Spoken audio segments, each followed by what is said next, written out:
բարերար, իսկ գիտեք ով է Հայաստանի բոլոր ժամանակների թիվ 1 բարեգործը եւ ինչեր է նա այս պահին կառուցում Հայաստանի Հանրապետությունում։ Այս իմ ամենավա ճանապարհն է, ուզում եմ ձեզ ցույց տալ։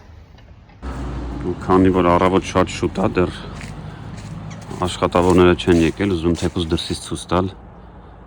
թե այս բարեգործությամբ ինչ է կառուցվում։ Մի քանի 100 երեխա արդեն հաջորդ տարի ունենա բարձրակարգ գերժամանակակից բոլորովին նոր գույքով հագեցած դպրոց։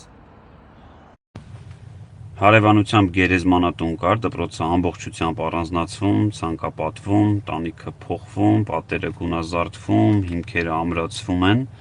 ու այս դպրոցը գտնվում է շատ հրաշք բնության մեջ։ Մի քանի ամիս հետո այս տեսարանը լրիվ այլ տեսք է ունենալու։ Բայց սա էլ ամբողջը չէ, քանի որ դեպի բոլոր նորակառույց դպրոցներ պետք է նոր ճանապարհներ կառուցվեն։ Թիվ 1 բարեգործությամբ այս ընթացքում մինչև Ձորախբյուր գյուղ կառուցվել է ֆանտաստիկ ճանապարհ։ Ըստ տեղացիների այսպիսի ճանապարհ ստեղծման օրվանից գյուղը չի ունեցել։ Կահավորված մայթեզրերով, ջրահեռացման համակարգերով, գծանշաններով։ Ու այս ճանապարհով օրինակ գյուղից մինչև Նոր Նորքի 2-րդ զանգված կարող ենք հասնել, ինչպես տեսնում եք, 6-ից 8 րոպեում։ Շնորհակալություն հայտնելով այս կոնտեքստից դուրս բոլոր բարերարներին, այդուհանդերձ արձանագրենք, որ մեր երկրի թիվ 1 բարեգործը դա Հայաստանի Հանրապետությունում աշխատող եւ հարկերը վճարող քաղաքացի հենց դու ես։